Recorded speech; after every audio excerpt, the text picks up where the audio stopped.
The following program was made possible thanks to the generous support of our Kickstarter backers. And by Poncho, an open-world puzzle platformer funding on Kickstarter now. Learn more at poncho-game.com. When first Holmes was born, then he got fat, bald, and tired. Sup, Holmes? Beware, your host, Jonathan Holmes. Whew! I'm back. We're back. Sinistar had to go to Ireland. He was drinking beers. It's just a floating pixel head drinking beers. Quite a sight. You should look for the pictures online. Instagram. I'm here with Matt. Matt, oh no! How do I pronounce your last name right?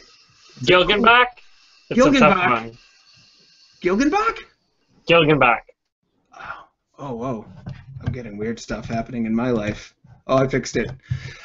We first met at PAX Prime 2010? Do you think that's right? I think that's right, yeah.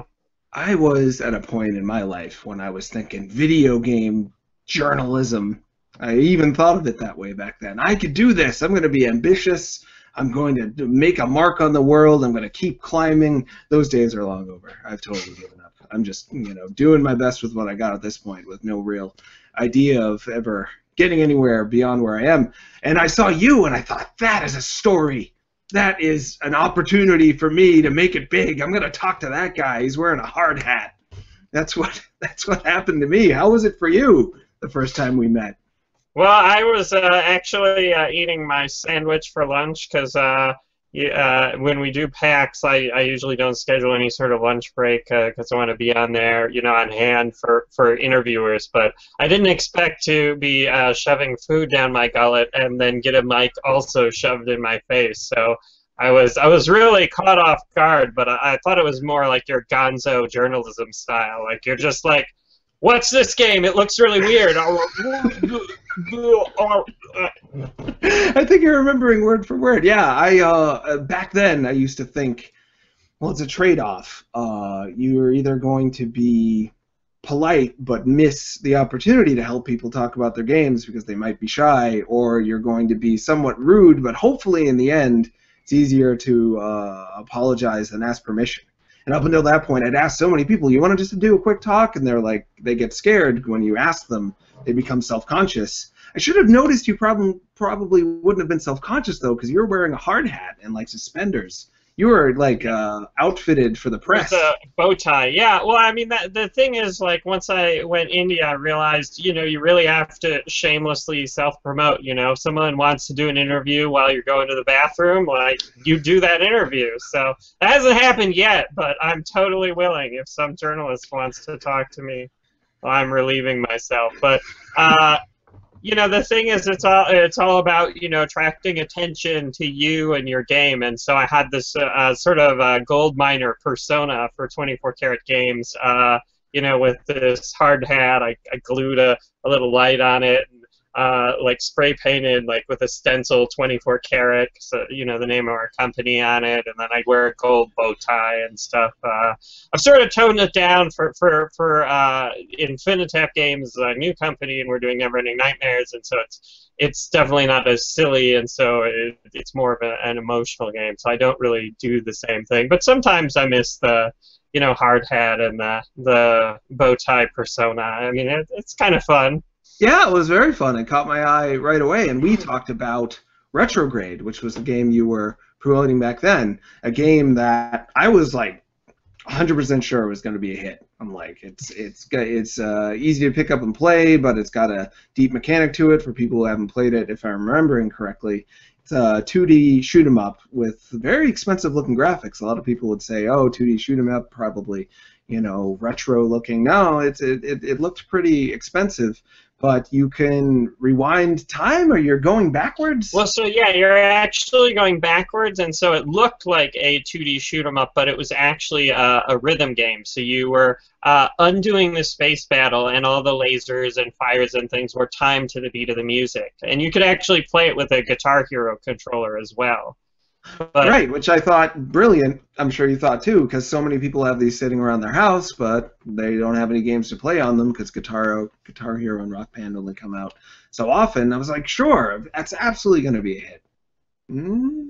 Yeah, but unfortunately it wasn't. I think, when we came out in 2012, we kind of missed the boat. There was a lot of rhythm game burnout. Everyone, gave away their guitars to Goodwill. And, I don't know if we made a mistake sort of marketing it as, hey, cool, you can use a guitar controller, because then, a lot of people said, oh, maybe I don't have a guitar controller, so I'm not getting the full experience. But I mean, we had gamepad support, and then we released it on Steam, and you can play it with a keyboard or whatever. And we also have like an insane compatibility. I mean, like I got it working with pretty much every guitar controller, short of the PS2 ones, for the Steam build. But I don't think anyone's actually used it. I don't. I think everyone's guitar controllers are long gone, so that was a lot of work for nothing. But That's brutal. And when did you start working on that game?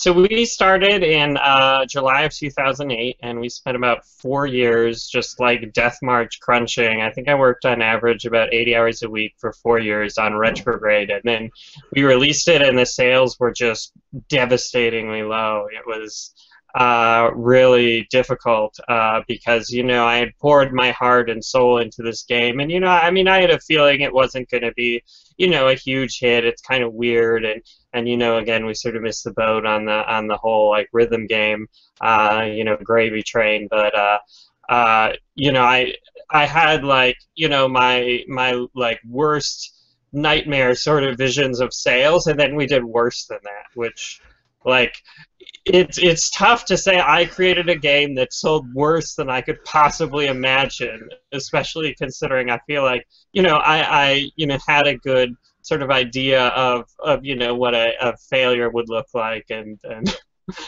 we did worse. Oh my God. So. And what did you do on the game exactly? So I did the game design and gameplay programming, some special effects. I did all the marketing and the PAXs, and I really felt like it was my baby, and then I just sort of put it out there, and then it was like, sort of one of those things where you're like, hey, everyone, look at my baby, and everyone's like, oh, it's the ugliest baby I've ever seen. And it really hurts you in the heart. Yeah, that sounds about as painful as it gets. 4 years, 80 hours a week, yeah, baby, and it is rejected. At least that's how it felt. Have sales picked up at all since then? I mean, not really. Like we've managed to get some further squeeze. I'm trying to squeeze every last penny out of it, just on principle of the matter. So I mean, like we did okay. We did like 99-cent sale on PSN, and we later released on Steam. Which, again, on Steam, everyone's like, oh, yeah, PSN, that has all sorts of issues. You'll do great on Steam. We did not do great on Steam. Tell me why it is. Yeah?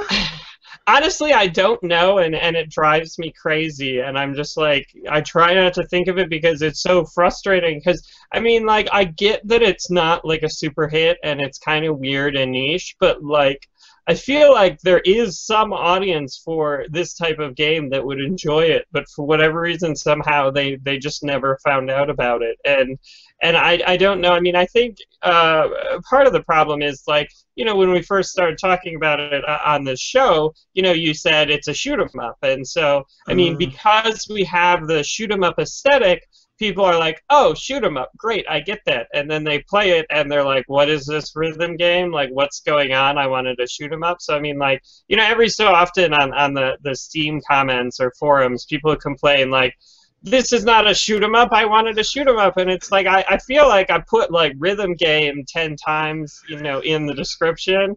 So, like, I guess, but I mean, the screenshots, I guess, are deceiving, which we thought was, sort of a cool aspect of it, because, like, at the end of a level, we play through the entire thing in reverse, and it actually looks and behaves like shoot 'em ups. Enemies come in waves, they shoot at you, you dodge them, and so we orchestrated the whole thing such that it would be sort of this clever, game that works, perfectly in reverse. I mean, granted, it's the world's most boring shoot 'em up, because, like, we can't just do total bullet hell. That wouldn't really make sense backwards. But I mean, like, we really put a lot of thought into it, got everything working, you know, the explosions all go in reverse and everything. And, you know, but I guess maybe that was a mistake, because then people are like, oh, this is going to be a shoot 'em up. I'm ignoring the fact that time is going in reverse, and I'm displeased. I mean, shoot 'em up and rhythm game, a lot of similarities in terms of it really being about getting in the zone. That's to me what a good rhythm game and a good shoot 'em up does, more so than maybe a game that's about just taking in the environment and having a story told and blah blah blah. It seemed like a perfect fit to me, and it felt like a shoot 'em up, even though exactly as you said, it is not. It is a game that you have to play on the rhythm, but still, it gave me the feeling that I wanted from both genres. It was clever, it was familiar yet unique. These are all the things I'm sure you were thinking too. Maybe we were too clever. I don't know, because the one thing about the game is, like, you sit down, and for the first, like, 2 to 3 minutes, it just doesn't click, right? Like, I mean, we tried to do a tutorial and whatever, but, you know, for that first 2 or 3 minutes, you're like, this is like the most boring rhythm game or the most boring shooter. I can't decide. But then, you know, like, and it was great doing it at PAX, you know, when I was standing there sort of walking people through it, you could see the eureka moment on their faces when they saw everything click together. And so, you know, I think that was perhaps that you know, people aren't really getting, you know, when I'm not there standing next to them, explaining it to them or something. I don't know, because, you know, and I think that's sort of a hard sell, right? Like, if, you know, the game takes, you know, a while to get into, then, you know, it's hard to demo that well. Like, I remember a long time ago, I played Rainbow Six, and I'm like super excited about that. I'm like choosing my tactics or whatever, and then like I get like 3 menus deep, and I'm like, okay, I just want to play the FPS, and so I'm like next, and so then it's loading the shooter section, and then the game crashed. I'm like, okay, I'm never playing Rainbow Six. Our game didn't crash, but I can just imagine, you know, like, if you're not getting something out of it, you know, from the beginning, maybe. Yeah, I don't know. Crash. Sure. I mean, again, it's something that you know, actively upsets me. I actively am frustrated why RetroGrade did so poorly, and I just don't have an answer for anyone. I mean, you know, I mean, there's definitely, I did a post-mortem at GDC, you know, talking about how I have obsessive compulsive disorder and how we went totally overboard, and, you know, really, you know, we shouldn't have spent 4 years, you know, 80 hours a week on the game, and you know, that was sort of bad from a business standpoint, but I mean, fundamentally, right, like, I feel like it should have done a lot better, but I mean, I don't know, you know, maybe we just got, you know, unlucky, you know, we didn't get a lot of promotion on the PlayStation Store. We sort of released at a bad time, you know, they had other things they were promoting, and then on Steam, we unfortunately launched the same day that they launched Early Access, so they had all these Early Access banners, and, you know, certainly Kerbal Space Program, you know, fantastic game, and so, I mean, like, I don't know, maybe, you know, it was just terrible luck, and we got, you know, sort of buried. But, I mean, you know, it's definitely not a game for everyone, and, you know, we didn't expect to, you know, make the next Meat Boy or World of Goo or anything, but we hoped to make, you know, something that and I mean, the reviews are pretty good, right? I mean, I think it's like around 80% or whatever on game rankings or something like that, and, you know, I mean, that's you know, pretty good, especially, you know, given that our team was essentially like, you know, 3 people, but I wonder, you bring up a lot of points in there. The luck factor, where a game fits into the larger gaming landscape at the time, what other games might be like that, or what other games are taking up the headspace in people who are looking for that kind of game. Something else just happens to be on the front page of Steam or PSN. Like maybe a month ago or so, we had Teddy Lee on from Cellar Door Games, worked on Rogue Legacy, a game that I think is just obviously like amazing, and everyone who likes it absolutely loves it. And he was saying like, yeah, our sales on PSN, not that. I was like, Oh what? wow! Not even. I would have thought that would I'm do right there with you. gangbusters. I'm right there with you. Yeah, and maybe it has since then, but he was initially some other PSN and Steam games. I've heard people being like, I don't. This isn't happening the way it's supposed to happen. The reviews are good. The people who are playing it are saying fantastic game, but it just doesn't. And then something weird like that game where you're just driving a truck and it's stuck in mud half the time, like makes $1 million. Spin tires or something, I think. Yeah, spin tires. What the freaking heck? But I mean, wonder, it's very technically good from what I understand. Absolutely. It just does not seem like something that would have broad appeal, but apparently it does. But I mean, like, we're releasing Neverending Nightmares, the game that we're currently working on at the end of the month, and we haven't chosen a date because, well, partially because I'm terrified of choosing the wrong date, but I mean partially because we want to see how things pan out, and it's like, oh, should we release closer to it's a horror game, so some people are like, maybe you should release closer to Halloween, but then it's like, oh, there's Alien Isolation and Evil Within, I want to put some distance there, and then then like even on the Steam lineup, it's tough to say, this is the date, and this is a date that I feel most confident about, in terms of success. Sure. So I mean, like, to some extent, you don't even want to release the game when it's done. You want to release the game, well, obviously you want it to be done, but you also want to hold on to it till you have a day that you can see it flourish. And so we're sort of in a bit of a jam because I don't think we can wait very long. But then, I mean, again, it's tough to find a day where you feel like this is not crowded, this is very good, and I mean, certainly I think the end of September is probably better. I mean, when you get into October, there's all the big holiday releases and stuff. So I don't know. I know you want it to be terrifying. perfect. I can hear it in your voice. Like, you don't want to fail yourself. You don't want to fail your team. You don't want to fail this game. And thinking like releasing on September 28th instead of 29th might just so much pressure.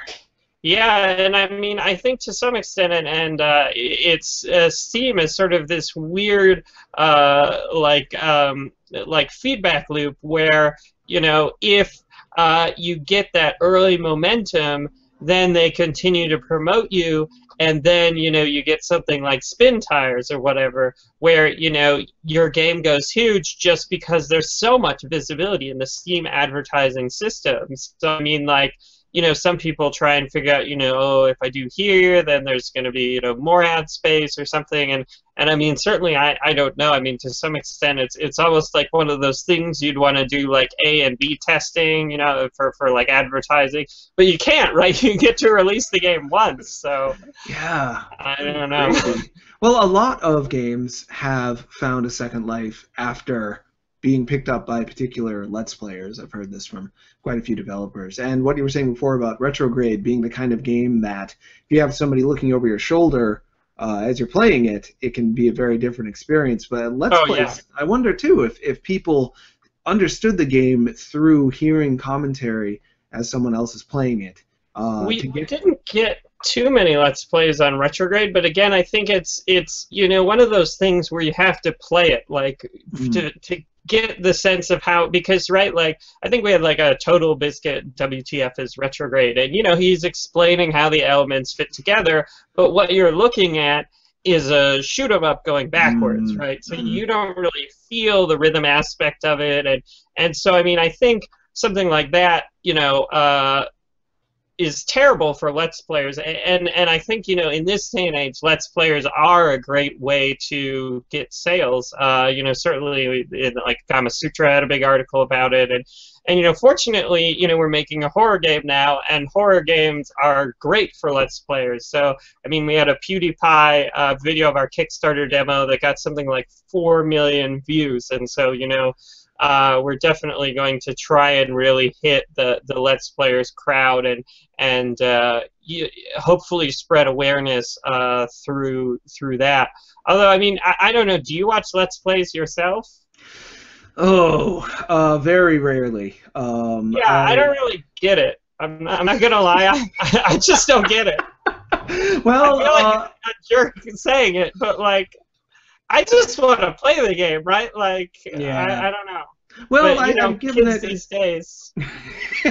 I've given it, as you might imagine, quite a bit of thought because it's a world I'm pretty deeply embedded in. I want to understand why certain trends in the video game industry and video game culture are happening. And my guess is with Let's Plays, what people wanted out of video game journalism in the first place was like, impart onto me what your relationship is with this game so I can figure out what my relationship will be with the game.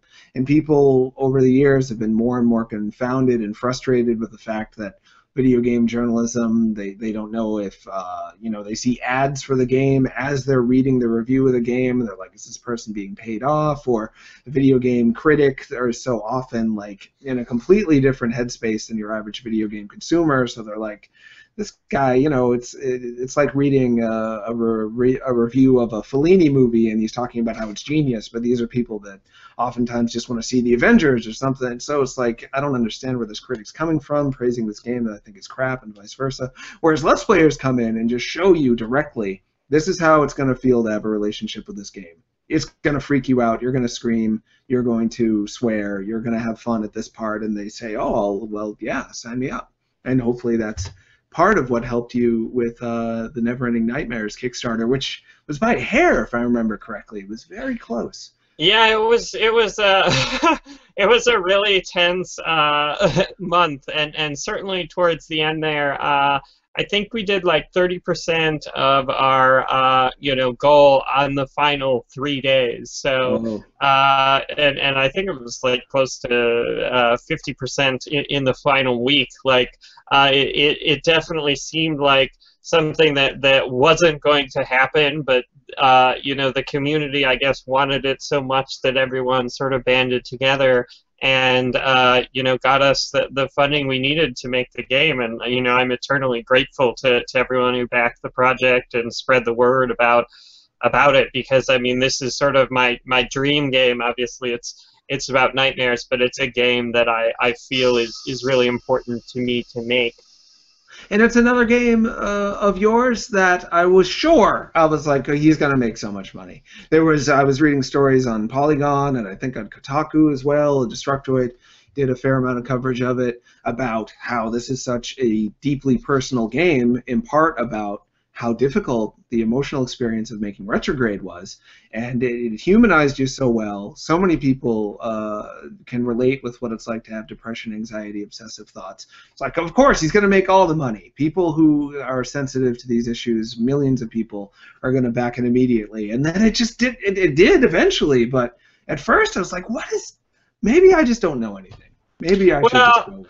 I think part of the problem, and I'm not really sure how this fit in, but we were doing the Ouya Free the Games Fund thing, and so there was some controversy with, I don't know, some sort of football game where they were like paying themselves off and that's get right. the Ouya fund matching, and then also there was like this 6-month Ouya exclusivity thing, which I had talked to Ouya and they're like, okay, we're not really set in stone, and maybe you can give it to your backers and we'll work on this, but at launch, we had to say, yeah, we're 6 months exclusive on Ouya, which I think feels kind of crappy to a backer, right? Like, oh, I don't have an Ouya, so I have to wait 6 months for this thing I paid for. So, I mean, potentially that could have hurt us. I mean, again, it's, we'll never know one way or the other had we've done better. But, I mean, certainly, I think for our type of game, setting a budget of like 200K would have been difficult, and people sort of judge Kickstarters really weird. I think because no one really understands the costs it takes to make the game, because right, like Neverending Nightmares, the actual cost is more than 200K. We put a lot of money from some other consulting and contracting things we did in, and we're not getting paid very well. But people say, oh, it's 2D, or oh, such and such. They should just be able to crank that out. But I mean, 2D doesn't mean it's way easier. A lot of it is creating the content, and also coming up with the ideas and trying things and failing, and and really trying to create something special. So I mean, it's definitely tough being on Kickstarter, as I'm sure you're aware, because you have to deal with people's expectations that maybe don't line up with the real costs of doing things. And Yeah, absolutely. And it's such speaking of a game that the development of it, I imagine, is a lot of trial and error, making something that really hasn't been made before. It is a 2D horror game with a very unique take on restart, risk reward in terms of being punished when you die. I don't know if there's ever been a game quite like this before. I don't know if it was influenced by anything or this was just a wholly original idea. Well, I think to some extent, right, over my career, I've sort of, kept a list of, like, good ideas. And so, I had all these different ideas that I thought, would work really well for game mechanics or story elements. And then what happened was, RetroGrade was such a sort of colossal failure that I'm like, I'd probably only get, one chance at this. So I'm going to pick everything that's, important to me, from a game design perspective, from a story perspective, sharing my experiences dealing with mental illness, and then I'm going to cram them all together in one game, and then I'm going to pitch it on Kickstarter and keep my fingers crossed. Which, I mean, we had to do, between like 6 to 9 months of work to actually get to the point where we could launch the Kickstarter. So we had to sink money in into the game, before we even could, see if that worked. But we had some consulting projects that worked out pretty well for us. And then, it was just sort of my Hail Mary, and we were extremely fortunate that the game got funded and I'm able to make the game. But yeah, there's a lot of really neat things about it. We have sort of an Edward Gorey's art style, and we have sort of a branching narrative. So you wake up into completely different realities depending on the nightmares you go through. And then there's no death. You just sort of wake up. We have a really sort of trippy, nightmarish feeling, and we have no combat, and it's all, hiding and evading and whatnot. So we're really trying to do a lot of unique things in one game, and certainly it's been challenging. To some extent, I wish I would have been a little less ambitious on what I set out to do. But I mean, again, we're releasing at the end of the month, and I'm really proud of what we put together, and hopefully I just don't end up in the same situation as I did after RetroGrade, where yeah, no kidding, something and special, and then no one cares. It's so hard to, but what do I know? I've been wrong so many times before, but I can't help but imagine that so many people are going to relate with this game, and I would presume you're going to reach out to the Let's Play community. Yeah. Oh, definitely, definitely, and certainly, I talked to some prominent Let's Players and Twitchers, and is that the right word? Twitch. I think that's acceptable. Yeah. I'm not sure if that's preferred. But I talked to a bunch of people who do these videos at PAX, and they're all excited about it, which it's kind of an interesting experience, because I mean, like, to me, when I think of playing a horror game, I think of putting my headphones on, turning lights out, and playing by myself. But one of the things we noticed at PAX is there's such sort of a communal aspect to a horror game. Like, most of the people, even though we built these little booths out of PVC pipe and black cloth, and so one of them was only 3 feet wide, and we had a chair in there, so it was really cramped. But most people would would have them and their friend in this tiny, terrible. I feel bad now because I didn't think 2 people would go in it, but we had 2 people cramming in this tiny little booth to experience the game together, and I think it's kind of neat, the idea of a horror game, as sharing a shared experience, and so I think perhaps maybe that's why, why it works so well with Let's Players is that you share their scares, and I mean, like, there's always a different sort of vibe, seeing a horror movie in the movie theater where you get all the screams and the gasps versus watching the Blu-ray or whatever at home, in your pajamas with the pint of ice cream, or maybe that's just me. No, I can relate 100%. And the player, of course, feels responsible They know they're being watched, so they're wanting to like do a good job and not look like they're bad at the game and screw up. So they have added pressure, and also the person watching, they're completely powerless, and they feel emotionally invested in watching the person they're watching play, wanting them to survive. But no, don't screw up, and it's coming. And then all of a sudden, one screech leads to another person's screech, and it's the way I prefer to play horror games, definitely. And I see that working for you as well. I don't know if you wanted to get into the details a little bit more of what your dream list of things you wanted to make sure you stuck in there. Was it the Edward Gorey art style? Was that something you always wanted to do? Was it always horror? Was it always touching upon what it's like to suffer from psychiatric symptoms and whatnot?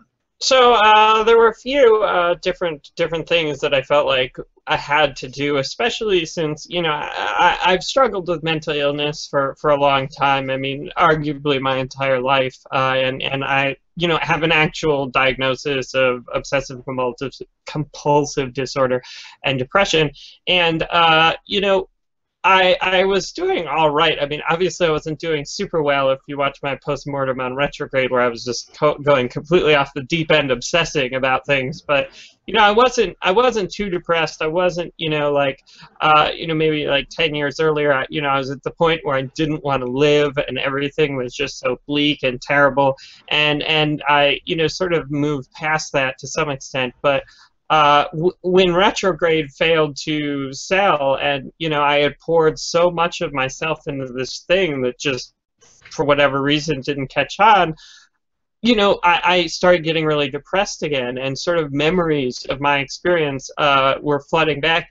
And one of the things that sort of defined, or at least was partially, you know, something I remembered with that experience, was just this great desire to communicate to people, to make people understand what I was feeling, but I could never figure out the best way to do it. And so I you know, came back to that, and I was sort of like working on something, you know, where I was trying to convey the emotional experiences through like a shoot 'em up sort of thing, like you know, coming up with solution or situations in game design that would make you feel certain ways, and then, you know, it wasn't quite clicking, and you know, then I got back to some other ideas that I really wanted to make, was just sort of the idea of false awakenings as a gameplay mechanic.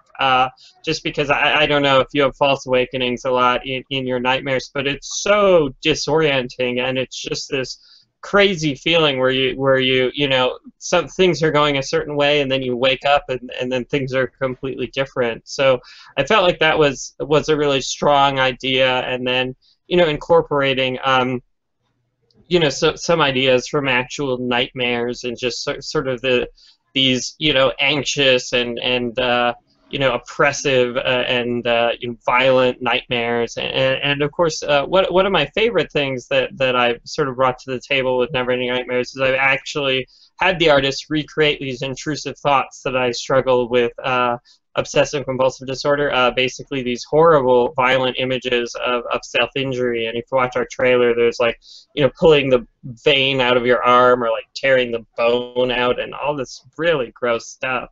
But, you know, like, really, when I started thinking about all of this, it seemed like horror was the best fit. I mean, obviously, because there's all these violent self-harm, but also because it's a really great genre to explore negative emotions and, you know, feelings of disempowerment. Because, you know, if you're playing an action game and your main character sucks, then you're like, this game's crap, right? But, you know, with a horror game, like, we have the worst player character ever. He has asthma. He could like run like 20 steps before he has, like, you know, has to stop and catch a breath. And I too have asthma, and like, it totally works. People are like, yeah, this works. And so it's a really great genre, I think, for, you know, trying to create you know, negative emotions. Disempowerment. And from what I know of both depression and anxiety, and my take on OCD, is it usually is an expression of some sort of powerlessness or anxiety. It gives you a subconscious feeling that you can control your environment by controlling some set of details, but in reality you still don't really have control, and then you feel powerless because you're powerless to the OCD thoughts which are a maladaptive way of trying to make you feel empowered, but it backfires. Also intrinsic to both of those experiences is feeling like you said earlier, you're not connected to other people. They don't get what you're going through. Fear is such an isolating feeling. You feel so afraid for the experience you're having, you can't connect with anybody else. It keeps you trapped in that way. Whereas with Neverending Nightmares, you instantly, at least I instantly feel connected to the world and the character because they're so like quaint and charming. Like you right away just kind of like them, and all of a sudden these terrible things are happening to them, and you feel so powerless and lost in this world that doesn't have any solidity. It can change on you at a moment's notice, and you're, like you said, totally off balance. Very well done with expressing those experiences. It really takes you to a place of just awful. Ugh. But the kind of awful that also then leaves you like, I wonder what's going to happen next. I don't want to put this down awful, but like invested awful, I guess. That's how I put it. Yeah, it's kind of a strange job when you want to hear people scream or watch them squirm or, you know, make them uncomfortable. And, you know, like some people in PAX, like it was just too intense. They just had to walk out, you know, from the demo, and it's like, yeah, I'm doing my job right. It's a weird feeling, but I mean, you know, I think one of the great things about video games, and one of the reasons that I'm able to convey the experience of dealing with mental illness so well, is just because you identify so well with your avatar, right? You're so used to sort of becoming that character and putting yourself in the world. That's something you can't really get from literature or film. In, you know, you're more passive and you don't really have that connection. So I think, you know, a lot of people are talking about empathy games, and you look at things like Bad Dragon Cancer, and I think, you know, games are just discovering this amazing power they have for creating empathy that I guess, you know, people didn't quite realize, you know, back in the Pac-Man days, and now we're sort of understanding that more. Sure. So many people go into a game looking to have a safe place to behave sociopathic, but it's not truly sociopathic because you're not interacting with real people. It's just a simulation. So you're being unempathetic to everything you're killing in that world, be it Mario killing a bunch of defenseless mushroom people, or be it Metal Gear or whatever. But you're really connecting with the player character in a deep way. You're believing a lie that's being told to you, and it becomes a seamless truth as you're taking on the role of who you're playing. Which I haven't played that Dragon Cancer as of yet, but I'm already ready to feel so deeply sad when I play it. And of course, Lone Survivor, Depression Quest, Actual Sunlight, a lot of games have come out recently about feeling very sad and alone. Some of them catch on and get marketable, and some just don't get seen for whatever reason. I think Lone Survivor did pretty well, at least on PC.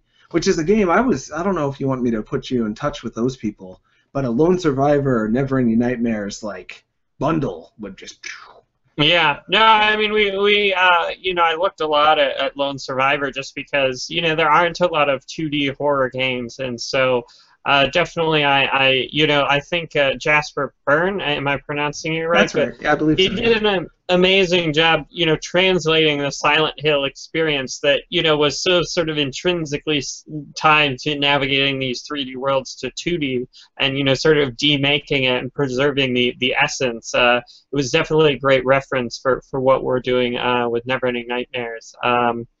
And then, you know, like Actual Sunset, Actual Sunset, like, was difficult for me to play. It was really tough, just because I was there, you know. It brought all these memories flooding back, and so, like, you know, at one point, again, sort of like how I was describing with Neverending Nightmares, where people just walk out, I just stop playing. I'm like, you know, I wanted to play this all evening. I can't, you know, this is as much as I can take. And I, you know, have been meaning to play Depression Quest, but, like, I'm scared. Like, I'm scared of playing Depression Quest because, you know, I've been there, and it's hard, and it's a hard place to go back to. And so, you know, it's on my to-do list, but every time I'm like, hey, I'll sit down and, oh, maybe not. Maybe when I'm in better spirits, right? Like, When I'm feeling really good about myself, then I'll be able to handle it. Yeah, after your game is a huge hit, your game is not feeling terrible, then you can allow yourself to be brought down to also feeling then instead of going from like here to negative, I'll be going from here to here. How would you like Neverending Nightmares to be a part of a bundle of games that are all about empathy and dealing with depression and anxiety? I mean, I would love that. I think that's great, and you know, I think Neverending Nightmares. I mean, to some extent, we're almost, at least in my mind, we're almost sort of doing like a Trojan horse thing, where at the surface, it's a pretty creepy horror game. But if you dig a bit deeper, there's all these feelings of anxiety and just sort of the experience of dealing with mental illness. So I'm kind of hopeful that we can because as you said, not every sort of empathy game is successful in that commercially and capturing a wide audience, which is sad because I think there's something a wide audience could learn about it. So we're trying to make something pretty marketable, hopefully get a good part of the horror crowd, and then hopefully leave people at the end wanting to dig a little deeper and sort of dissect the feelings and the content of the game. And that's sort of one of the reasons why we have these 3 completely different endings, is because basically the ending is not what the game is about. The endings are just like whatever, you wake up. But to me, the meat of the game and the point of the game is the nightmares, the fear, the anxiety, the experience of dealing with these horrible feelings. That to me is the what I'm really trying to communicate, not as much of a narrative arc Sure. about a character who has nightmares and then wakes up, right? Because right. And it's I didn't know that. So 3 different endings.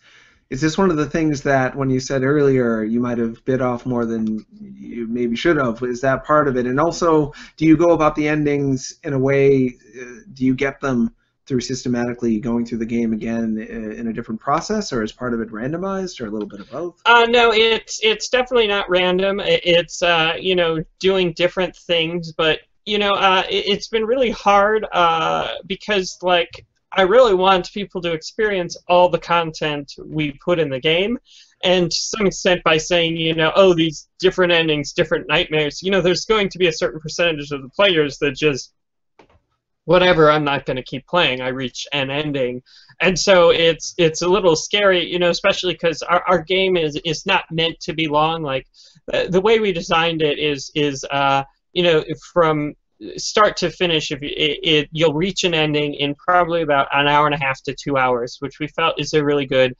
pacing for a horror experience.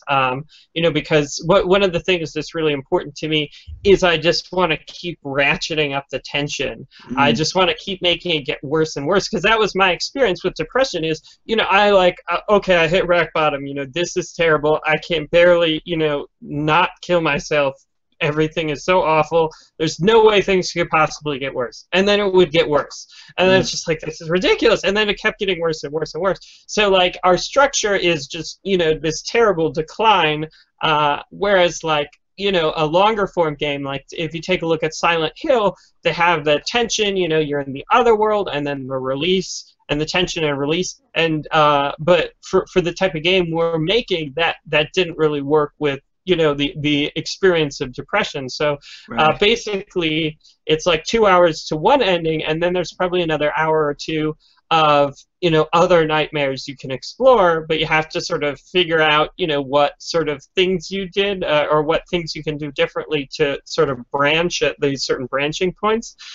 But like, it's weird though, because we have like a completely HUD-less, interfaceless. Well, I mean, I guess we have a menu, but I mean, basically, there's no in-game, pop-ups or anything. So like, trying to communicate that there is a choice, or you are doing something where you can do things differently, has been challenging to say the least. Because we can't do a dialogue option. Do you want to do A or B? Because that ruins the whole sort of immersion, HUD-less thing we're doing. So it's just sort of like there are certain things you can just do differently, and then find, you know, these completely other nightmares. And some of the nightmares that maybe are harder to find, like the one that we're just finishing now, is my favorite in the entire game. And it's like kind of terrifying as a developer, because I'm like, how many people are going to find this nightmare? And I don't know. But I mean, I think it's an interesting thing. I feel like, you know, the idea of choice in games is something that is, you know, not, people don't experiment with it enough, and I think it's something really powerful we can do. You know, I mean, obviously there's, you know, good ending and bad ending, and, you know, light and dark points, but you know, actually just getting completely different endings and redefining things, I mean, is it really interesting to me to explore as a developer, and certainly I'm finding out that people don't do it because it's really hard. It's really the dedication you sound as though you have to giving an honest interpretation of the experience you've had, even if it means losing money and making parts of the game other people may not see, but it is so true to the experience of suffering from real biochemical depression and anxiety, not just like you've had a really tough time in your environment and things have made you sad, but your brain just won't do what you're asking it to do. You don't know what the right choice is to make. You're not empowered enough to say, well, if I, you know, do this today, then I'm going to feel better. You just have to guess. It's a constant guessing game, and you never know. Maybe if I did something else, maybe I would have actually enjoyed today. But now I'm looking at the end of the day and still feeling like maybe I totally failed and I have no idea what I could have done different. To have that, weird. Yeah. Oh, well, it's just weird because, like, you know, you can be having a great time. You can just be, you know, at a party, really digging it, great company, and then you just get this thought, and then the thought will just take over your mind, and then you're just miserable. Yep. And then you feel like even worse because you're like, I'm hanging out with my best buds, you know, having a great time, but, you know, I'm just completely 100% miserable, and I don't know why, and I don't know where this came from. You know, it just like my mind just went out of control. And I mean, I think, you know, the disempowerment in a horror game, you know, really matches the disempowerment you feel when you're not in control of your own mind. Sure. At least that's been sort of my experience. And the disempowerment of not just having a convenient, like, do a good thing or do a bad thing. It'll change your ending, folks. You know, like, you don't know. You have to figure it out on your own. And if you're not tenacious enough, then you won't eventually find out. And it's a thing actually being touted as a selling point for a lot of games these days. A lot of game developers in particular, and there's a lot of game developers out there today, be it hobbyist or professional, who are like, please stop holding my hand. Please stop giving me these telegraphed signs as to what's going to lead to what. Let me figure it out on my own. And with the YouTube community out there today, I imagine people are going to find those nightmares that you've hidden more deeply in your game, and people are going to watch the YouTube of it and be like, can I pull that off myself? I think it's a very, in the end, I think it's a smart decision, but like I've been saying all show, what do I know, huh? Well, certainly people figured out the PT demo. Right, good example. I never would have figured it out in a million years. So, I mean, certainly I don't think people, you know, I think I run like a contest where, like, I say, hey, backers, I just pushed a new build with the branch, and then within like 4 hours someone gets it. Really? So, I mean, like, you know, it's definitely not impossible, and definitely you know, gamers will, but like to some extent, right? Like if you look at, and I don't have the statistics in front of me, but it's like a weird thing that like a lot of people don't finish games they start, and you know, I mean, certainly us being on the shorter side, well, we have a better advantage, you know, that people will get to the end.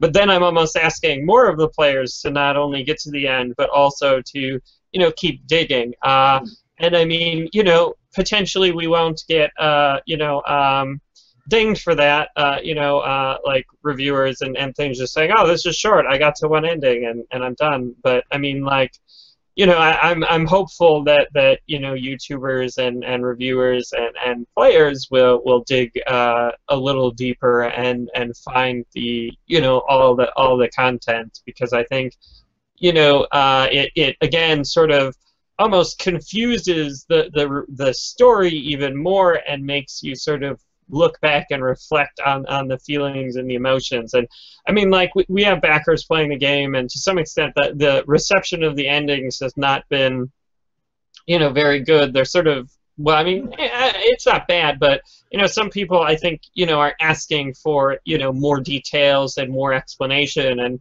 you know, but to me, I like it, leaving it open to interpretation and more thought-provoking, because, you know, as you said, a lot of games, you know, just sort of spoon-feed you. Here's the beginning, here's the middle, here's the end, you know, here's how you're supposed to feel. But I like the idea, almost, you know, sort of a Lynchian, you know, like David Lynch, you know, just sort of these weird open-ended puzzles, and you have to find your own meaning in that, and you know, that's sort of what I'm going for. Although, I mean, I'm sure many people have tried to, you know, match Lynch or you know, try to go in that direction and just fail miserably.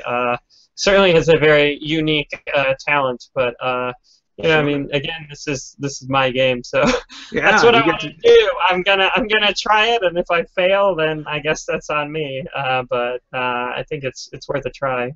Absolutely, to leave it open to interpretation and therefore open to introspection for people to have to figure out what this means to them, and therefore what their relationship with the game was, that they would interpret it in that way and what that says about themselves. Definitely something worth trying. I'm glad that you're trying it. I'm sad that you already get people already, but that shows how invested they are. That they're like, I wanted the ending to make me feel this way, but instead of maybe. Yeah, I mean, I don't think it's necessarily a bad criticism, right? Because they want to know the story, they want to know more. But like, it's sort of a weird position where, you know, the game's not done yet, and they're like, hey, can you just, you know, add a little more? And, you know, I mean, like, one thing, there was sort of like a hint in one of the endings that sort of made things mesh a little bit bigger. It's like a picture on a wall. If you look at the picture, then you can sort of see how it fits in. And then someone was like maybe not noticing it, so then made it bigger.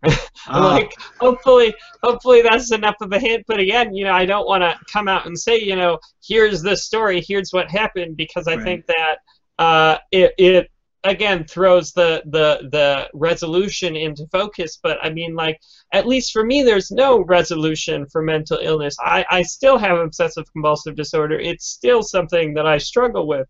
I mean, fortunately, you know, through many years of therapy, I've gotten to the point where you know, I'm okay with that. I can, you know, live a happy life, you know, even though I have these, you know, sort of a demon on my back. But you know, I can still handle it. But again, I don't want to give people the easy resolution, you know. And some people are like, oh, you know, there's going to be the good ending, the bad ending, and I just haven't found the good ending yet. And it's like, at least in my mind, all the endings are kind of bad. One of the teams was saying that one of the endings was good, but I'm like, I don't know.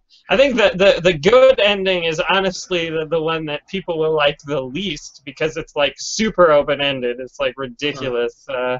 But I mean, you know, like, again, there's no easy answers in life, you know, and you know, certainly that there hasn't been anything easy about dealing with mental illness. And again, I'm committed to, you know, even if it's a bad decision, I'm sort of all in on the you know, communicating the mental illness aspect. Absolutely, and it's a game that will outlive you. It'll outlive all of us. It'll be out there forever. You never know when it's going to get discovered. Vincent van Gogh is someone keeps popping into my head when you're talking about what you're trying to impart onto this. People didn't get that was the expression of the pain that goes into anxiety and depression at the time. People figured it out later, and he became, you know, an icon. Hopefully, you won't have to wait that long. Yeah, he died very poor. Hopefully, hopefully that won't be me. Yeah, I don't think so, but for some reason he kept popping into my head. Something else that kept popping into my head is Yumi Nikki. I don't know if you've ever played that game before. No, I don't think I have. Send it to you. It is a game about, well, it doesn't tell you a whole lot about what it's about, but you're a young girl, woman, in a room, and you can't leave. And you can play a video game, which is just like a very repetitive, boring, high-score video game that I actually kind of got into because I can get obsessive like that. Or you can go to bed and have the weirdest dreams. And it also has a really open-ended ending. It's been years since I've played it. Hopefully I'm remembering it right. And it weirdly has found a huge audience, and I think there's something like 10,000 or 50,000 fan games just based around the mythology of this game, basically about a shut-in, about someone who must be depressed or anxious or both because they won't leave their room. Wow, that sounds really good. I'll have to check that out. Yeah, it's free. It's out there somewhere. And the fact that it's free made people feel like it must be a genuine expression of something, which I think is why it has such a huge fan base. I don't think you would call it a happy ending either. I'll send you a link after the show. Definitely, I love that. Yeah, absolutely. One of the things I forgot to talk about so far, and we're already like an hour in. This has been a great episode. Thanks so much, man. My pleasure. Likewise. How did you get started in the industry? How long have you been in the industry for? So I'm on my 11th year. I graduated from college in 2003, and then I was thinking about going back to school to get my master's, and I was interning at Microsoft, and then I was on the Xbox software services team. I worked on this product no one's ever heard of called the Windows Media Center Extender for Xbox, which it's sort of morphed into Xbox 360, how you could stream content off your PC, and so we're sort of working on something along those lines for Xbox One that came out way too late for anyone to care about. But when I was working there, I realized that I liked working a lot more than school. Like I felt like this great sense of accomplishment, creating something that tens of people would use, the Xbox Media Center thing. But certainly I was at a low point in my life, with my depression in 2003, and I felt like maybe a change of pace is what I need, and so I started sending out resumes and trying to get a job just anywhere that would be hiring someone new to the industry, and I was very fortunate to get a position at Heavy Iron Studios, which used to be a division of THQ, but THQ spun them off before they collapsed. So Heavy Iron Studios is actually still around, and THQ, of course, is dead. Yeah. Huh. I feel like someone else on the show has worked at those places too. Was it Yoneman? The gentleman who made or programmed Gone Home. I don't know if you ever bumped into him in your travels, huh? Could be. No, I don't think so. But yeah, I mean, certainly, there were a lot of great people who worked at Heavy Iron. Our games were perhaps not the greatest. Here I have we did Disney Presents a Pixar film, The Incredibles, which is actually the title of this game. You might think it's just The Incredibles, but it was Disney Presents a Pixar film, The Incredibles. And it was sort of interesting working with both Disney and Pixar before they were one thing. Sure. But the game's not very good. But, it's not? I heard it was okay. I mean, okay, maybe. But, I mean, whether or not it's a good game, it certainly was really exciting, at that point in my career to, be making a commercial game. I think it probably sold millions because, hell, it says The Incredibles on the box. So, I mean, this was back in the PS2 days. You could just, get a good license, and the game would sell because parents would say, my kid likes the movie, I'll buy the game. And that was sort of THQ's whole business model, which sort of imploded, in the 360 PS3 generation when the budgets rose, and I think consumers became a little more, careful with how they're dropping $60. Sure. But certainly it was a great learning experience. I met, some great and very talented other developers, including a programmer on Neverending Nightmares. So I do programming and game design and creative. I do everything because again, it's sort of my baby. Probably I do more things than I should, but another guy programming on it was actually my boss, the lead programmer on The Incredibles, and so it's cool working with him. He basically hired me into the industry, and now he's working for me. That's awesome. And what did you do on The Incredibles exactly? I was a gameplay programmer, so I programmed, a lot of the enemies and the bosses and things like that. Huh, that sounds fun. You worked on the sequel as well? Yes, a little known fact, there is a sequel to the Incredibles game called The Incredibles Rise of the Underminer, and an even littler known fact is that the Underminer is trying to bring the destruction of Earth using a robot called the Gilgenbach, which the creative director on the project asked me if he could use my name, and I'm like, sure, that's cool, Gilgenbach, so... Wow. Yeah. And that, if I'm correct, that's Frozone, played by Samuel L. Jackson, and Craig T. Nelson as Mr. Incredible in that. Yeah. Weird. You are 1 degree of separation, technically, from Samuel L. Jackson with the Gilgan. I did a lot of the programming on the Frozone character, yeah. I guess that... Yeah, and he's probably played it. He wanted to know. Oh, I'm sure he wanted to know if we did his character justice, and I think Frozone is the more fun character in the Incredibles: Rise of the Underminer. Personally, I'm totally biased, obviously.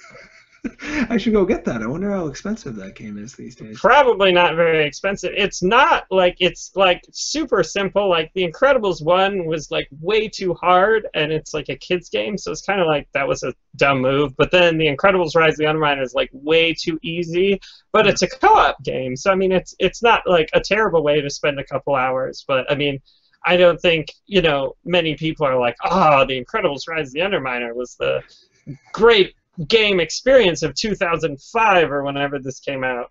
Well, I don't know. So you were working for THQ still by 2005. It was 2008 that you left to work on RetroGrade? In 2005, I went to High Impact Games, and then I worked on Ratchet & Clank Size Matters for the PlayStation Portable, as well as Secret Agent Clank, and I was the lead gameplay programmer there.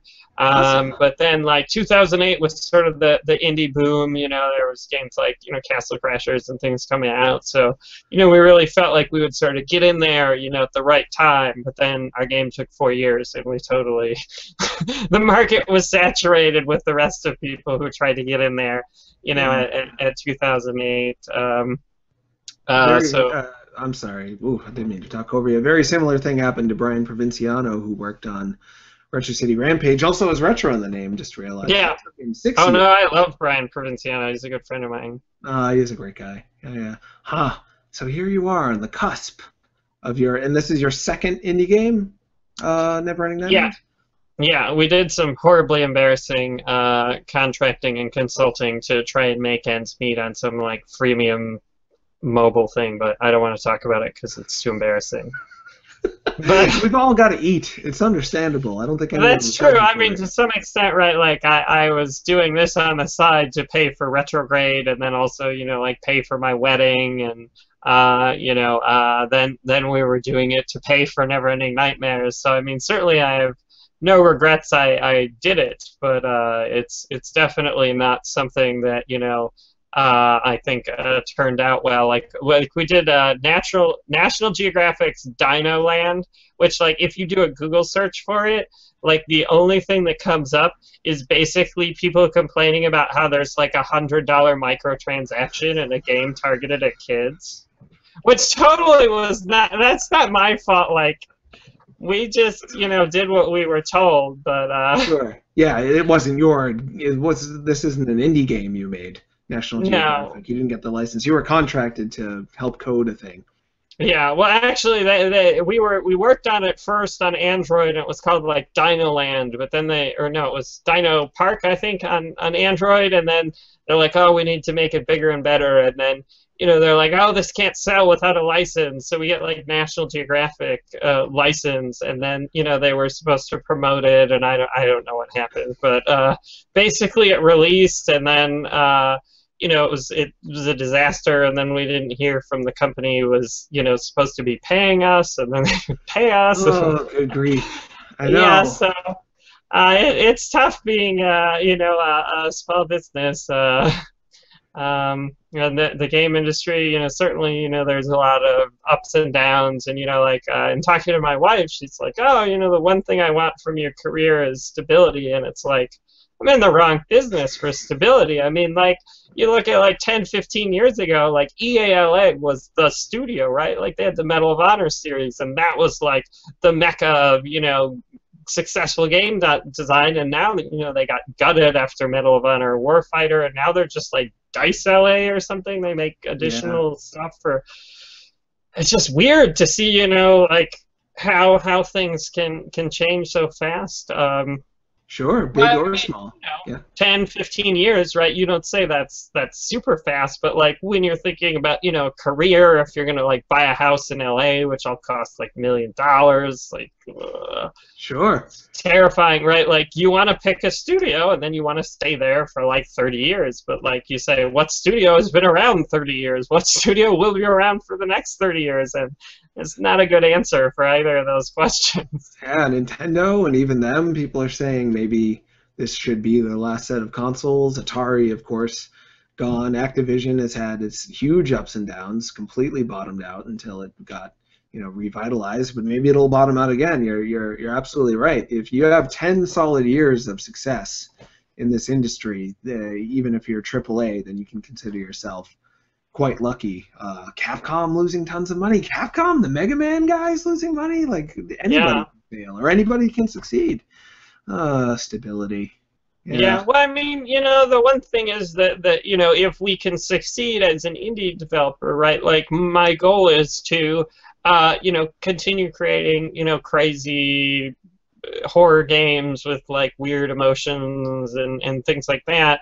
If we can carve out like a niche and just sort of address that niche, I feel like that, has potential for being more stable than, working at a AAA company, which has, hirings and firings. And, like it's weird because, publishers, big companies, they'll say, okay, fire 10% of your workforce. It's like, we're doing great. Our games are super successful, and you're asking us to fire 10% of your workforce. But they're like, no, we looked at the books, and, the books say we need to reduce expenditures in game development by 10%. And it's like, that's brutal. But, I mean, if we can just, create sort of a fan base, if we can get some success with Neverending Nightmares, then hopefully, we can continue to address that segment of the market and hopefully expand on it. And so, theoretically, that could be, more stable. But then also we could have the RetroGrade situation where we create something special that addresses 0% of the market. And then, basically that's sort of what we've been doing with Neverending Nightmares. I think it couldn't be less like RetroGrade. It's just everything is just completely, we're doing everything completely differently than we did on RetroGrade. So right, and one could hope that if Neverending Nightmares is the success that I hope it is, and that I'm sure you hope it is too, you can say, well, we had to do RetroGrade in order to get to the point where we would have even thought to create something like this. So hopefully it'll all add up in the end, and you'll make a Neverending Nightmares budget and a RetroGrade budget and beyond on what you work on currently and next. It is interesting when you're talking about working at AAA. I was picturing like 1,000 people on a giant surfboard, just hoping the right wave was going to come, and like maybe a bunch would get knocked off, and maybe everyone would just be the best surfer ever and make all this money. But you have no idea. Whereas what you're doing is like, let's me, you, and a couple other people, let's get on a bike and just ride as well as we can. And if we succeed, we succeed. If we fail, we fail. But you don't have this constant tide of marketing world of AAA and just so many people on the freaking surfboard. Those poor suckers. No wonder so many of them quit and go indie. Yeah, look at like Irrational. They were on top of the wave, but for whatever reason, it exploded. Everyone fell off, and I mean, there's been some indie studios to come out of it, but like, it's scary when success doesn't even mean that you can keep your job. Yeah, that's right. That's right. Even if you catch the wave, some people still might fall off for a blank reason. Because guy at the top just said, get rid of those guys. I think we'll surf better without them. What? Oh, good gravy. Well, we have questions that came in. I didn't mean to ignore them. Oh, before I get to them, though, I had a question in the back of my head. We didn't talk about what platforms Neverending Nightmare is coming to, other than we did mention Ouya, and I think PC is probably implied. But for those who are interested, before I forget, What are the planned platforms for the game? So we're doing Windows, Mac, Linux, through Steam, and then of course Ouya. Awesome. Would you want it to go elsewhere? Do you think it would do well elsewhere? I don't know. Elsewhere is scary. I mean, certainly, there's costs with bringing it to other platforms, and at least, I feel like I understand the PC platform, the most, and you look at mobile, and it's really weird, and you have to get in the top 100, and you have to create a mass market thing, or your prices have to be really low, and consoles, there are certain costs of doing business on consoles, and so it's a tough sort of business decision to say, is our title going to be successful enough to pay the QA costs and do the extra development to make a console experience. So I mean, I'd love to see the game on every platform out there, but we're sort of playing it safe and starting on the platforms we understand, the platforms where we can get a good price for the game. Not on mobile. I don't know what we do on mobile, but Sure, we're definitely starting there, and then we hope to bring the platform, bring the game to everyone, because that's one of the things about RetroGrade is it's so sad when people say, I love RetroGrade, but you didn't release on Xbox 360 or Mac or whatever, because we only did Windows and PS3, or a bunch of people asked for it on Vita for whatever reason. We have remote play. Yeah, there's remote play on RetroGrade. No one knows, but we actually did implement the PS3 remote play. So you can play it on Vita, but not natively. But I mean, I would love to say, you want it on blank? Okay, here's the game on blank. But, it's really a tough business decision, and we're really going to see how, the reception we get before we try and figure out what to do next with the game. Absolutely, and there's always the potential, I'd imagine, for publishers if they were willing to pick up some of the risk. I know Curve Studios, they're publishing Lone Survivor. It's coming out on the Wii U all of a sudden, next month, I think. I think Curve did already on PS3 and maybe Vita, and then Wii U, and then Midnight City, I think, is doing Gone Home on consoles. Oh, that's right, Majesco. That's their that's their new indie label thing, and they're doing Costume Quest 2, Midnight City. Oh, I didn't realize Costume Quest 2, yeah. So I mean, certainly it's interesting because when we were pitching around RetroGrade, publishers would say I like your game, but we don't give a crap about Xbox Live Arcade, and we don't care much about indies, which things are changing where people recognize the value of indies and the fact that they can succeed now, and so I think a lot of publishers are taking a second look at the indie market, and even though you can self-publish on all the current generation console platforms, which is really great.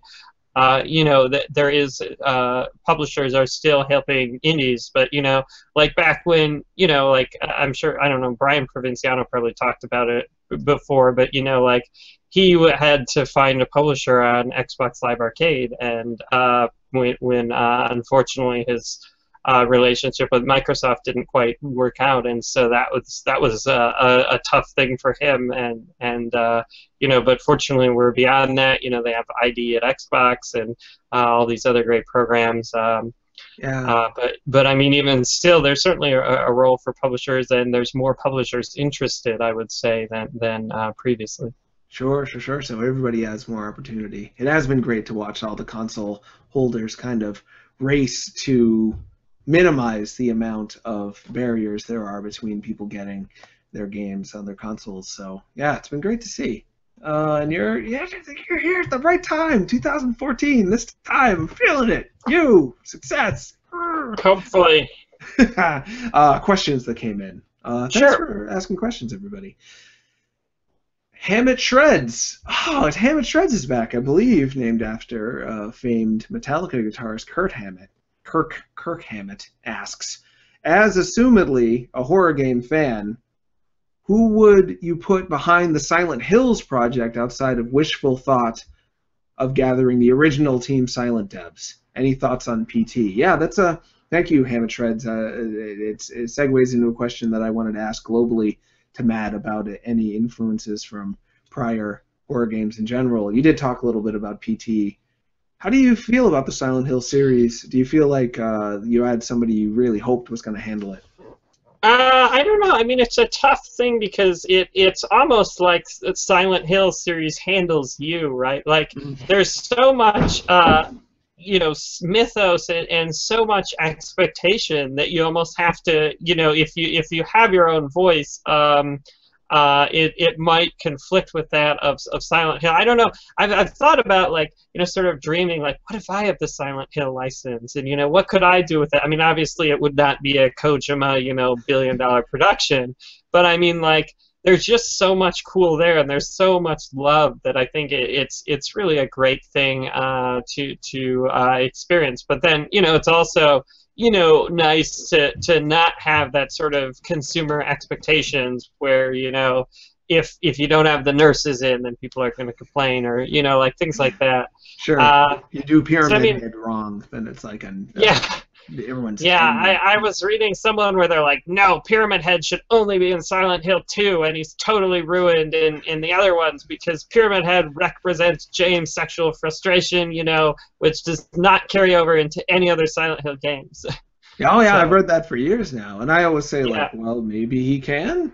The people who made it said maybe the other people are also sexually frustrated in a pyramidal way. Now, sure. But I think PT is really amazing and remarkable. I mean, certainly, like, I got really frustrated, like, because the puzzle, especially the final puzzle, are really, really obtuse, right? Like, it's just insane. I don't even know. Like, I almost feel like you watch the explanation video and you're like, oh, that's amazing, you put it together. But then you just wonder if it's just that the voice recognition isn't very good, and it's just recognizing something completely different, and all of its math is wrong. Like, I don't know if you ever played Lifeline for PS2, but, like, it was like a survival horror game, but you had to speak instructions to the person in the trouble. Brilliant idea, terrible execution. I got frustrated in the first room because she would never do what I said. So I just wonder about that with the PT demo. But I've done a lot of, I do like developer videos, and I think the PT demo is really great because it sort of almost proves that, interactivity isn't necessarily isn't necessary for horror. Like, a lot of people have blogged about, how it's the scariest experience ever, or, I read articles saying it's going to be better than Silent Hills. But, like, the interesting thing is they created very little content, used it very smartly, and managed to create this amazing atmosphere, and all you can do is look at stuff, right? Like, Neverending Nightmares, we really boiled down the controls, right? You can interact with things, and you can sprint until you run out of asthma. And I thought, like, oh man, we're sort of like the minimal horror experience. But then PT demo totally went up to me, and that you can just look at stuff. So that's just the only form of interaction.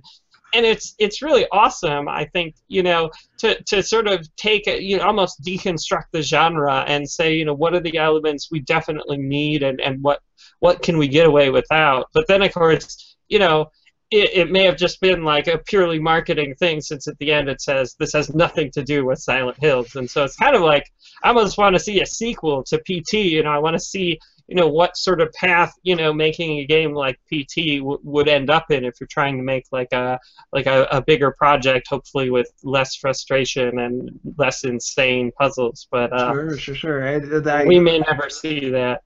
Well, you might make it. I hope so. You're making something like it already.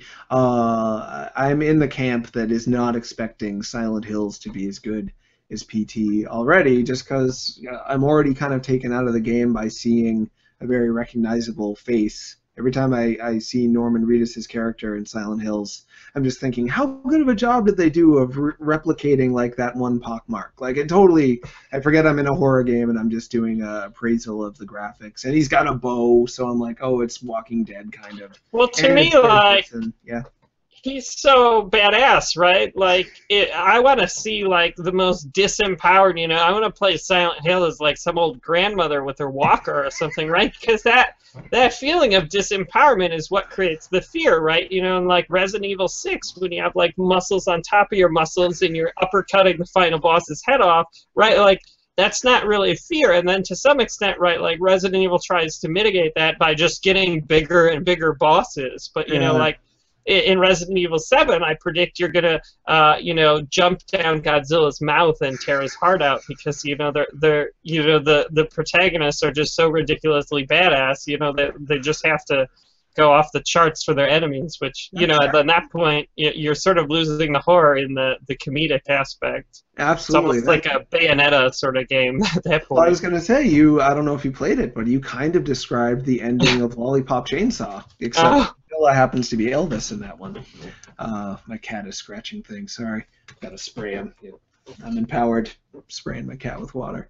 The other part, my part of the question was horror games that might have influenced you. It sounds like Silent Hill was definitely something you'd given a lot of thought to. Were there other horror games that you like or gave thought to when you were making Neverending? Yeah, so I mean, certainly Silent Hill series, especially Silent Hill 2, I feel like the atmosphere is just absolutely fantastic. Fatal Frame, I also really enjoyed the tension there and almost sort of the jump scares. And the camera, the way they did the camera for the third-person thing is really amazing. We look a lot at Resident Evil because Resident Evil has fixed cameras, and so we're essentially emulating the Resident Evil style fixed cameras per room or hallway section, but we're doing it in 2D. Lone Survivor I mentioned. Amnesia, I really like the enemy encounters in Amnesia. It's very tense and there's a great feeling when like you can't look at the enemy, so you have to hide behind a box, and then you're crouched, and then you're looking at a corner. Like, that to me is sort of a great way to create horror because the player character is in this scared position by nature of the game mechanics, which again sort of resonates with you, the player, outside of the game. Whereas again in like Resident Evil 6, you're just like walking up and punching them or shooting them in the head. I mean, yeah, you don't even need to keep them away in Resident Evil 6. Right. You actively want to run up and roundhouse the zombies. Any semblance of horror was totally shot. Kind of a fun co-op shooter every once in a while. Oh, no, I mean, I played it with my wife, and I mean, like, Resident Evil 5, I think, I think they made some mistakes. They were overly ambitious with 6, with the narratives and how everything was supposed to fit together, and then I think it just seemed like they're like, crap, we got to get this out the door. But Resident Evil 5, I really enjoyed the game. I wouldn't say it's a horror game exactly. I mean, it's a little too much on the action-y scale for my horror preferences, but I think it's a great game. I loved it. Played through it I think like 2 or 3 times.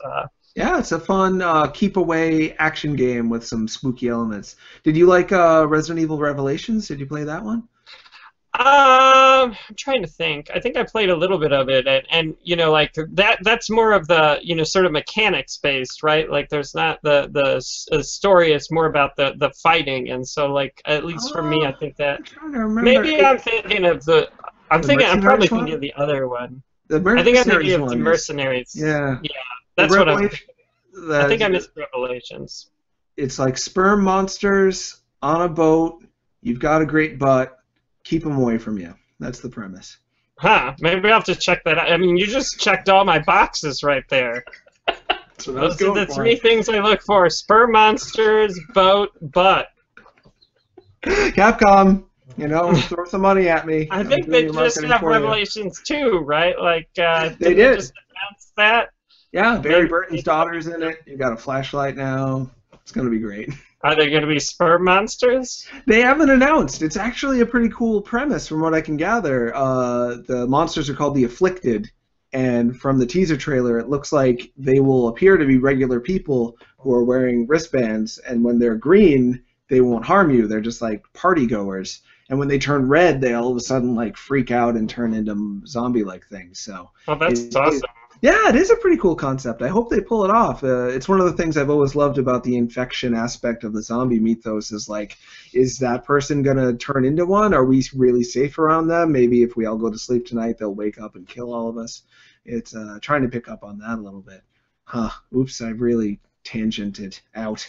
My bad, because there's more questions. Super Kitty Pogo Dance asks, did you have people hassling you about the art/color scheme of Neverending Nightmares? Did they tell you it had to be in color? True, very few black and white games. Almost all of them get a lot of attention, but not always selling as well as I hope they would. Did you have people hassling you about that? Actually, no. Everyone's really liked the art style. I mean, some people like are like, oh, I don't know if you can really pull off horror with that art style. But then they sit down and play the game, and they're like, okay, it works because I mean, like, it's kind of abstract, right? And a lot of horror goes for that gritty, realistic sort of thing. But ours is very abstract. But because of the sort of abstraction, we can do some really interesting things. Like we have a procedural lighting system, and so there's these little sketch lines that are constantly moving, and they're sort of like closing in on you. So we can create like this. The character of the darkness, I think, really helps for the atmosphere, and it almost feels like the darkness is closing in on you, and I think it really works with the feelings of depression as well. So the art style has been pretty warmly received. I'm sure. I think people on Greenlight, someone wrote like pretentious, artsy, well, crap or whatever. But I mean, like, isn't that funny? It just hard to take that seriously. My red light that goes off whenever somebody says pretentious, it says to me, your game didn't make me feel good about myself. It made me feel like you think you're smarter than me, so I'm going to tell you I don't like you because you made me feel like maybe I'm not smart. And it's just a gory art style, which hearing about the lighting gets me particularly excited about it, because the one thing that can really work against you when you have hand-drawn is people think, oh, these aren't drawings, this isn't real. But having the lighting be dynamic like that changes the drawings on the fly, so you feel like you're really watching drawings come to life. Yeah, we're definitely, it's sort of, we want that storybook, but we want it to, sort of come alive off the page, and so we do a lot of stuff with the lighting that will hopefully sort of add that dimension. We also have procedurally ray-traced 3D shadows on the 2D character.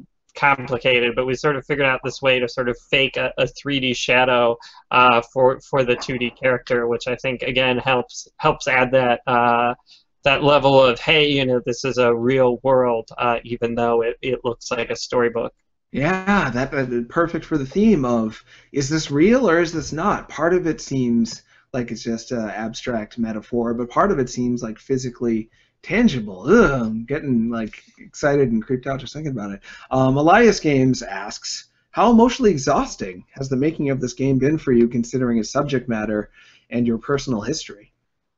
Well, honestly, I thought it was going to be like super hard, and I was scared. But I've actually found it almost a relief or almost therapeutic to work on it, because to some extent there's like a level of abstraction such that I don't have to really dig deep and say where was I at when I was at this depression. But it's also given me an outlet for things like these intrusive thoughts that has haunted me for many years that I can't really communicate. I've never really been able to share those with other people, and now I have an outlet for it. Now that you play the game, and then holy crap, the guy's pulling his vein out of his arm. I'm like, ah, yeah. And so I can, I can share it, and then I point to it on the screen. I'm like, yeah, that image has haunted me for like over 10 years. Like, it's been, therapeutic. I mean, it's certainly not, the easiest game I've ever worked on. Probably I'd say it's the most challenging game I've ever made, but.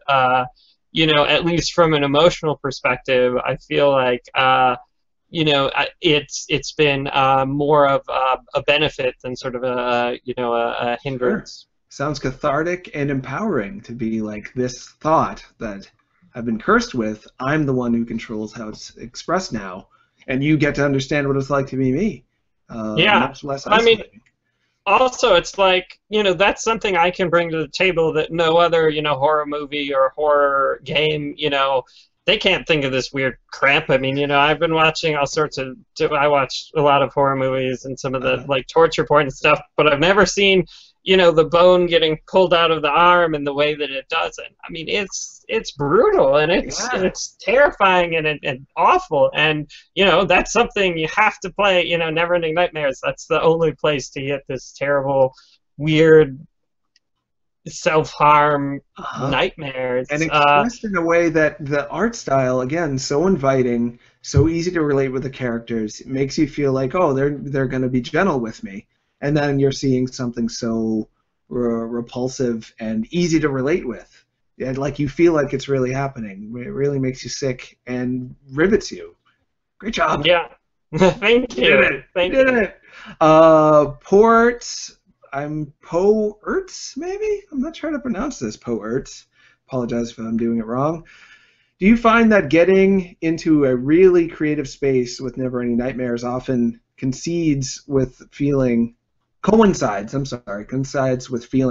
kind of awful yourself? Yeah, I think what he's asking is getting into the creative space of making the game, and you maybe touched on this a little bit now, does it feel like you have to feel awful in order to come up with these ideas, or do you feel good when you're actually getting them out?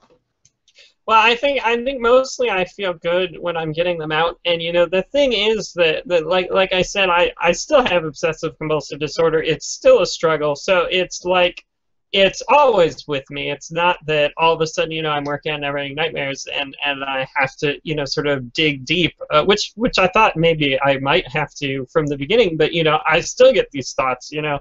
I still have all sorts of weird images and you know, but now I can, you know, say, oh, I'm going to take that and I'm going to put it in the game here. And then, you know, it's almost like, again, like you said, it's almost like empowering. I'm sort of taking control over my mental illness because now all of a sudden it thinks of something terrible and then I'm trying to, you know, use that for good or whatever, for, you know, another purpose other than making myself miserable. So it's actually been really great to work on the project. Obviously, I'm terrified like all the time, especially this month, because again, you know, the future of my career as an indie developer is riding on this. You know, we're shooting, you know, we're running on reserves. You know, we're gonna launch the game and pretty much be out of money, and so, you know, like that in and of itself is terrifying. You know, and terrified to, you know, pick a release date because it might be the wrong day. But I mean, that I think is just sort of